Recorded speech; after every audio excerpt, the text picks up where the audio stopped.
Love like you have never been hurt. Siapa yang pernah dilukai? Tinggi-tinggi aja, saudara-saudara, nggak usah malu-malu. Ulangi, siapa yang pernah dilukai? Angkat tangan tinggi-tinggi. Oh iya. Pastor Ramli bilang, karena semua ada angkat tangan berarti itu normal. Pernahkah engkau dilukai seseorang? Dilukai dengan sengaja sehingga apa yang dia lakukan begitu merobek jiwa kita gitu ya. Dan hari ini kalau saudara memikirkan apa yang mereka lakukan kepada kita, sakitnya masih terasa saudara-saudara. Air mata rasanya masih mau menetes gara-gara apa yang mereka lakukan terhadap kita. Mungkin orang yang kita kasihi tiba-tiba menikam dari belakang saudara-saudara. Di tempat yang saudara tidak sangka, di tempat yang saudara tidak duga. Saudara mengasihi orang itu, saudara berdoa untuk orang itu, saudara mempromosikan orang itu, tiba-tiba dia menikam saudara dari belakang. Halo, bagaimana rasanya? Orang yang kamu banggakan, orang yang kamu kasihi dengan setulus ya, tiba-tiba menjadi orang yang menyakiti engkau. Pernah saudara-saudara? Apa yang terjadi saudara-saudara? Nomor satu, saya yakin dan percaya memori otak kita pasti rusak. Menjadi seperti bad sector yang cukup parah, menginfeksi sehingga cara berpikir kita, cara hidup kita, cara kita memperlakukan orang lain terinfeksi. Karena apa? Karena kita semua pernah disakiti. Saudara pernah merasakannya? Atau saya berkhotbah di antara malaikat-malaikat? Halo? Kita pernah mengalaminya. Dan saudara yang tahu bagaimana rasanya. Nah saudara-saudara, untuk orang-orang yang menyakiti kita, untuk orang-orang yang melukai kita, merusak memori kita, kasih bad sector dalam pikiran kita, enaknya diapain? Paling enak menurut saudara? Nomor satu, balas, betul gak? Paling enak dibalas. Wah saudara-saudara, enak sekali saudara-saudara mau balas orang demikian. Kurang asem, lu gak tahu gue juga punya kekuatan, gue sikat lo, gue habisin lo. Iya, betul gak saudara-saudara? Yang kedua saudara-saudara, yang enak juga gini, disimpan. Apalagi kalau saudara lagi dalam keadaan gak berdaya, saudara simpan aja gitu ya. Lalu saudara lakukan yang ketiga, balas kemudian saat dia gak sadar. Kenapa saudara lihatnya seperti gak setuju? Enak saudara kalau kita bisa balas orang yang sakit sama kita, betul gak? Itu sebabnya film tentang balas dendam laku. Dan kita semua menyetujui kalau orang balas dendam wajar. Malah kita menyemangati, balas katu. Keterlaluan dorang baking panganan. Itu sebabnya film Maria Mercedes saudara-saudara laku keras zaman saya, betul gak? Karena kita tahu balas. Dorang sebaking sia-sia pengana, balas dong. Karena memang itu saudara-saudara reaksi yang paling enak untuk kita lakukan adalah habisi mereka, hancurkan kalau boleh. Kalau boleh dia lebih hancur dari kehancuran saya. Itu yang akan kita lakukan. Dan itu enak saudara-saudara. Rasanya enak. Dan saya berdoa saudara-saudara, saya berdoa kalau saya boleh diizinkan Tuhan untuk membalas semua orang yang menyakiti saya, saya akan senang sekali. Tapi saudara tahu jawabannya, Alkitab kita gak mengizinkan kita untuk melakukannya, bukan? Ya gak? Kalau kita yang tulis Alkitab, saudara-saudara, kita akan tulis balas 7 kali lipat, balas 100 kali lipat apa yang dorang dah backing 4 orang dulu. Kira-kira seperti itu. Tapi kita tahu bahwa Allah tidak menyuruh kita untuk melakukan itu. Meskipun kita sangat ingin membalas apa yang mereka lakukan terhadap kita, tetapi kita tahu bahwa kita tidak boleh melakukannya. Dan sudah tahu itu menyiksa kita, ya kan? Ingin melakukan sesuatu tapi nggak boleh. Ingin melakukan sesuatu tapi nggak bisa. Karena itu melarang firman Tuhan. Karena itu melanggar firman Tuhan. Karena itu tidak cocok dengan DNA-nya Kristus. Karena itu nggak cocok dengan keyakinan kita, belief system kita. Dan kita terjebak di antara ingin membalas tapi tidak boleh, ingin melakukan sesuatu tapi dilarang. Saudara bisa bayangkan betapa enggak enaknya kehidupan itu. Nah, kalau sudah sampai di titik itu saudara-saudara, karena kita tahu bahwa Tuhan tidak menghendaki hal itu, maka kita mengalami yang namanya tekanan batin. Kita tertekan, batin kita tertekan. Saya percaya waktu Petrus datang kepada Tuhan Yesus, bilang begini, Tuhan, sampai berapa lama kali aku harus mengampuni saudaraku jika ia berbuat dosa terhadap aku? Sampai 7 kali. Saya sangat percaya saudara-saudara, Petrus mungkin sudah siap catatan. Kalau Tuhan Yesus bilang yes, sudah ada nama yang akan dia garis dari daftar kehidupannya.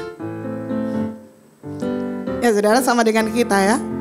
Kalau diizinkan saudara-saudara, saudara sudah punya nama yang saudara mau hapus dari kehidupan saudara. Ini brengsek, ini kurang ajar, ini bajingan, ini bog-bog, ini banyak saudara mau daftar. Saya percaya Petrus dia datang itu, Tuhan, berapa kali aku harus mengampuni? Karena batasan umum orang 3 kali, dia naikin sedikit. Karena Kristen kan lebih dari 3 kali. Sampai 7 kali. Dia berharap mungkin Yesus akan jawab 5, 6, 7. Angka yang bagus untuk Tuhan. Dan saudara tahu apa Yesus bilang? Yesus berkata kepadanya, bukan. Aku berkata kepadamu bukan sampai 7 kali, melainkan sampai 70 kali 7 kali.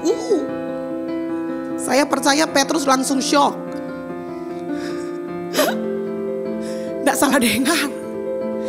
Kita nggak pinter matematika, tapi itu mungkin angkanya kalau di kalkulator sekitar 490 kali sehari saudara harus mengampuni orang yang bersalah kepada kita. Oh my God, itu angka yang sangat besar. 490 kali mengampuni 1 hari.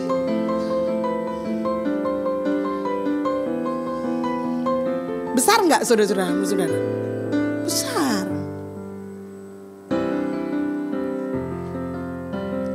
Kita disuruh mengampuni orang yang bersalah kepada kita 490 kali 1 hari. Dia punya jatah untuk kita ampuni. It's not fair, Lord. Lalu kita bandingkan dengan perbuatan yang mereka lakukan kepada kita, dan kita akan merasa bahwa that's not easy. Menurut saudara gampang mengampuni orang lain dalam 1 hari 490 kali? It's not easy buat kita maaf ya saudara-saudara, kita pendeta, mari kita rasa ini berat 490 kali. Apalagi kalau yang menyakiti saudara adalah orang-orang yang dekat dengan saudara, orang-orang yang saudara percayai, orang-orang yang saudara pertaruhkan hidup saudara untuk kebahagiaan mereka.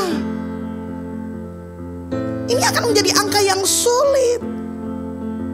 Ini akan menjadi angka yang sangat berat. Dan semakin kita menghitung angka-angkanya, seberapa kali kita mengampuni dia, 1 kali, 2 kali, 7 kali ini, 8 kali ini, 100 kali ini. Komang, kapan kita akan berhenti untuk mengampuni dia dan tidak mengampuni lagi, dan membiarkan dia tenggelam dengan keadaannya yang sangat jahat itu, right?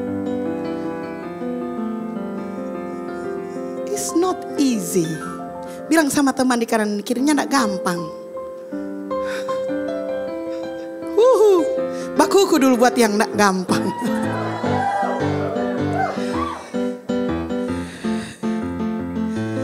Kalau sudah begini, kalau kita sudah ketemu dengan orang-orang yang sudah keterlaluan banget, apa yang kita lakukan?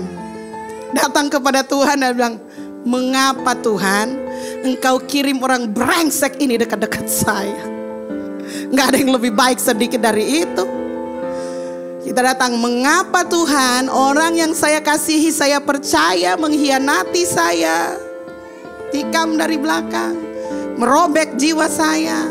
Itu pasti yang kita lakukan. Mengapa?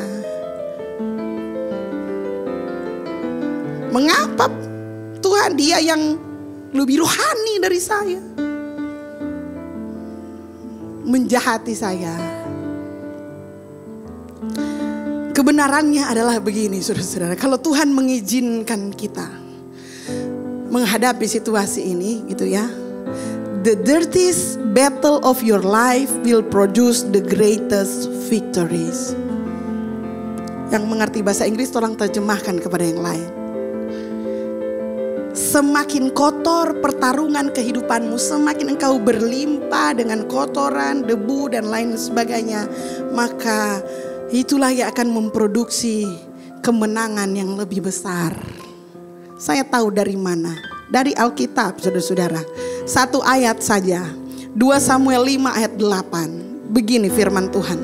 Daud berkata pada waktu itu, siapa yang hendak memukul kepala orang Yebus, haruslah ia masuk melalui saluran air itu. Hati Daud benci kepada orang-orang timpang dan orang-orang buta. Sebab itu orang-orang berkata, orang-orang buta dan orang-orang timpang tidak boleh masuk bait.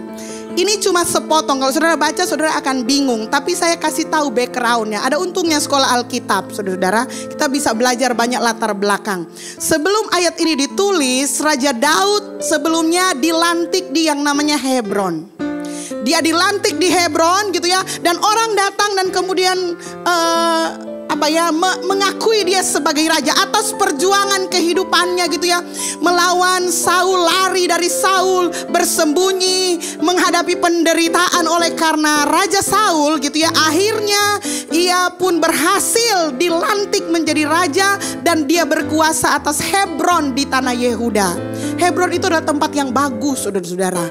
Itu tempat yang kaya. Itu tempat-tempat seperti embun yang dari Bukit Hermon mengalir ke Bukit Sion. Itu adalah tempat yang sejuk. Itu adalah tempat di mana berkat-berkat Tuhan mengalir. Hebron. Tapi Tuhan bilang sama Daud, Daud, kamu sudah bekerja keras seumur hidupmu dan engkau bisa sampai di Hebron. Kalau Hebron adalah posisi kehidupan kita, maka Tuhan akan memberi aplaus kepada kita bahwa kamu hebat atas perjuangan kehidupanmu. Engkau telah sampai di tahap ini. Bagaimana engkau menikmati kebaikan dan kemurahan Tuhan. Tetapi you know, Hebron is not the best. You must go and conquer Jerusalem. Hebron adalah tempat yang enak untuk ditinggali. Hebron adalah tempat yang enak untuk kita memerintah. Hebron adalah tempat yang enak untuk kita menerima berkat. Tetapi no, kau harus pergi taklukkan Yerusalem. Kau bisa sampai di Hebron dengan kekuatanmu sendiri Daud, tetapi engkau harus mau berangkat ke Yerusalem dan menaklukkan Yerusalem dengan pertolonganku, kata Tuhan. Dan Tuhan bilang sama Daud, tidak akan gampang menaklukkan Yerusalem. Dan Tuhan memberitahu kepada Daud, cara satu-satunya untuk kamu bisa naik, pindah dari Hebron ke Yerusalem adalah masuk God. Sama-sama bilang masuk God. Saudara pernah lihat God? Ada apa di atas God? Ada apa di dalam God? Halo? Ada lender, ada luda, ada tai ayam, ada tai binatang, ada kincing. Semua yang menjijikan ada di got itu, betul nggak? Got itu, dan saudara jangan bayangkan got yang ada di Yerusalem tahun itu adalah got seperti kita hari ini. Saudara, ada alas dengan beton, ada pakai saringan, limbah yang dibuang sudah melalui beberapa tahapan. Itu zaman Raja Daud berkuasa, saudara, nggak ada teknologi apa-apa. Semua mereka buang di saluran. Mayat binatang, mayat bangkai. Saudara bisa bayangkan betapa baunya got itu. Dan cara supaya engkau bisa naik dari Hebron menuju Yerusalem adalah melalui saluran air itu. Melalui got.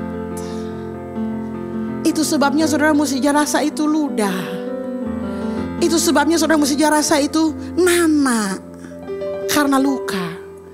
Itu sebabnya saudara merasa itu orang lain peslem melekat di tubuh. Saudara akan melewati jalan yang bau, kotor, penuh dengan kejijikan mungkin, penuh dengan aib, penuh dengan rasa malu. Tapi engkau tidak akan pernah menguasai Yerusalem kalau engkau nggak lewat saluran air itu. Itu saya bilang, kemenangan yang terbesar kalau orang bisa melewati yang paling kotor dalam kehidupan ini. Di mana tempat paling kotor itu? Ketika semua orang membuang kotorannya kepada kita. Halo, sudah pernah rasa dibuangin kotoran semua orang lain? Ambil kotorannya lalu taruh di dahi kita. Publikasi.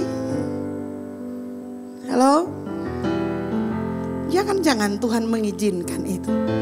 Karena Tuhan tahu ada Yerusalem yang disediakan untuk kita.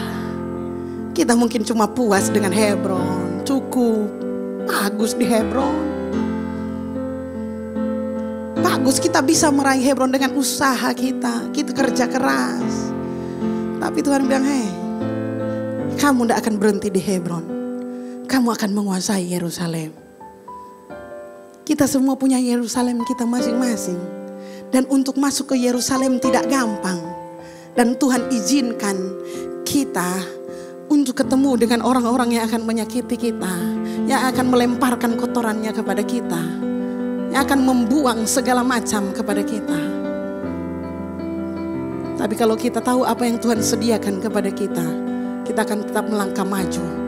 Kita keluar dari lumpur itu dan memancarkan kemuliaan Tuhan.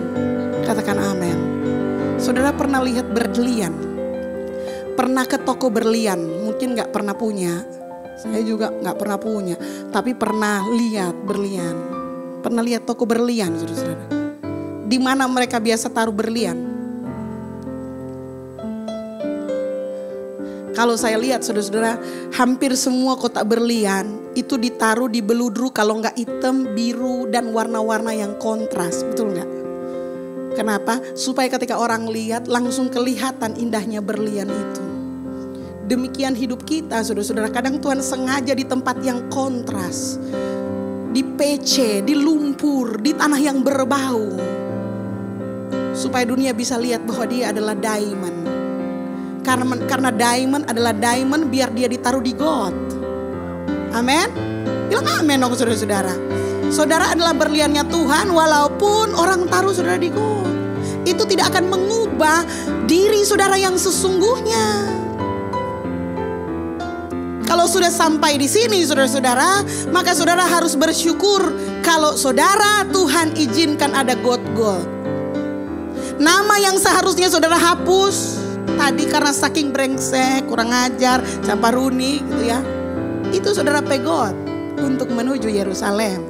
Jadi saudara akan bersyukur biar itu nama itu ada. Amin. Karena Tuhan akan pakai itu untuk memutarbalikkan keadaan.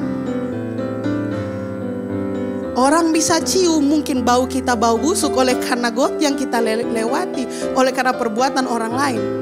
Tapi sesudah itu kita akan menguasai Yerusalem kita. Katakan amin. Saya mau tanya dengan pertanyaan ini. Berani lewat got? Sister, brother, mau? Pilihannya Hebron, Yerusalem. Hebron so enak. Hebron bagus. Yerusalem itu adalah kota kemuliaan Tuhan. Pasti lebih hebat dari Hebron. Kekuasaannya lebih besar. Yerusalem adalah tempat kediamannya Tuhan. Berkat yang ada di Hebron gak seberapa dengan berkat yang ada di Yerusalem. Sukacita yang ada di Yerusalem gak seberapa dibandingkan yang ada di Hebron. Tapi dari Hebron menuju Yerusalem ada got yang harus orang lewati. Ada saluran air yang semua kita harus berani. Love all, serve all adalah kesempatan bagi kita untuk menerjunkan diri ke saluran air itu. Dan tanpa takut. Amin. Gak perlu takut. Karena saudara mau kuasai Yerusalem. Kalau saudara lagi ada di got, jangan permasalahkan itu got. Jangan permasalahkan bau, cici, geli, cacing. curigai. Sudah saudara, diam aja. Lewati itu got. Karena di balik got itu ada Yerusalem yang Tuhan siapkan buat kita. Fokusnya bukan di got, fokusnya kepada Yerusalem. Katakan amin. Kasih tepuk tangan buat Tuhan yang luar biasa dong. Jadi saudara harus kirim bunga, kirim parcel kepada orang-orang yang menyakiti hatimu. Amin. Karena mereka lah yang membuat engkau memasuki Yerusalem. Haleluya.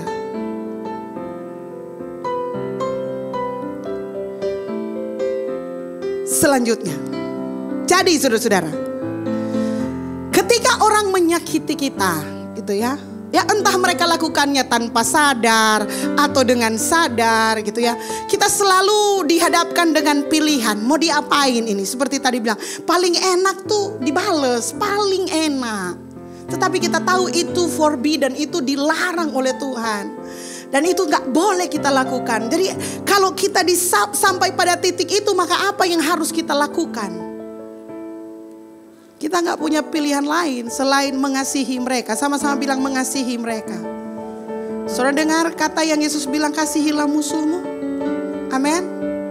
Dan ini part yang paling berat. Tidak membalas saja harusnya ada orang bersyukur. Betul gak? Tidak membalas saja harusnya ada orang bersyukur. Itu ada di pikiran kita. Markomang kalau Tuhan mau suruh mengasihi, oh Pastor Melan, biarlah itu firman Tuhan, tunggu dulu. Perlu direnungkan dulu. Ya kan Buli? Kita enggak membalas saja sudah syukur loh. Sekarang mau disuruh mengasihi, mencintai. Oh my God. Mengapa Tuhan menyuruh kita harus mencintai mereka yang menyakiti kita? Karena love wins all the time. Karena cinta selalu menang. Katakan amin. Kalau saudara mau hidup dalam kemenangan, saudara harus belajar mencintai. Karena mencintai itulah, disitulah kemenanganmu. Kalau saudara diperhadapkan kepada benci dan cinta, pilihlah cinta. Kalau saudara diperhadapkan kepada marah dan kemudian emosi dan lain-lain sebagainya, sepanjang masih ada pilihan dalam hidup ini, pilihlah untuk mencintai.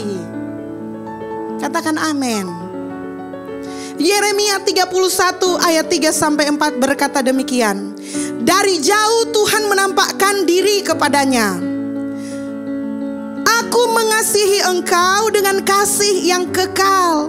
Sebab itu aku melanjutkan kasih setiaku kepadamu. Aku akan membangun engkau kembali sehingga engkau dibangun, hai anak darah Israel. Aku akan menghiasi dirimu kembali dengan rebana dan akan tampil dalam tari-tarian orang yang bersukaria. Tuhan mengasihi kita dengan kasih yang kekal. Katakan amin. Dan ia melanjutkan kasih setianya Tuhan kepada kita. Kasih dan setia dilanjutkan untuk kita. Cinta selalu menang. Love wins all the time. Choose to love no matter what. Walaupun balas dendam enak, jauh lebih enak mengasihi. Katakan amin. Walaupun balas dendam enak, jauh lebih enak, jauh lebih kemenangan kalau saudara pilih untuk tetap mengasihi orang-orang yang menyakiti saudara. Mengapa? Saya mau tanya fair-fairan ini. Pastor Ramli tadi tanya kita. Siapa yang pernah disakiti angkat tangan? Pulang angkat tangan. Pernah semua, turun tangan.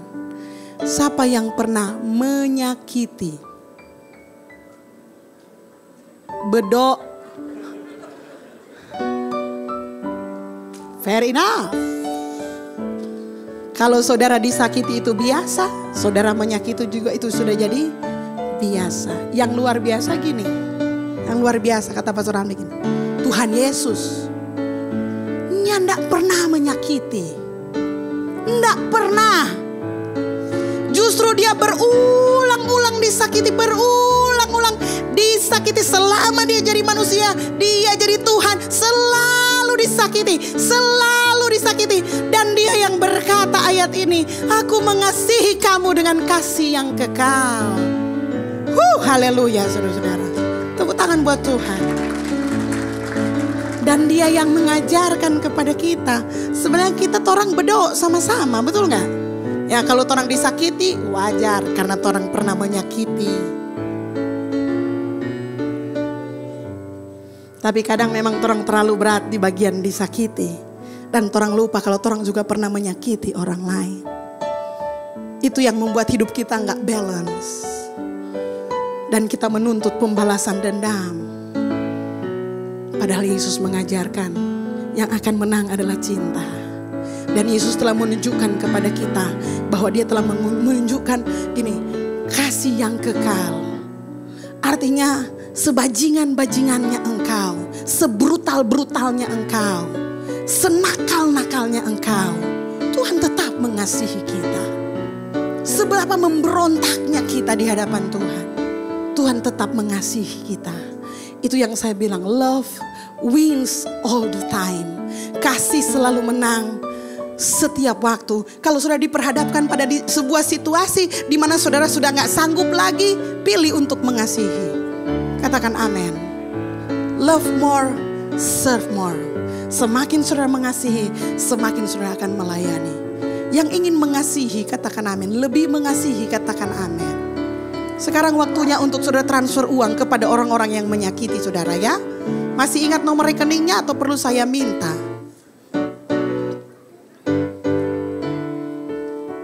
Yesaya 42 ayat 16, saya mau tutup dengan ini saudara-saudara.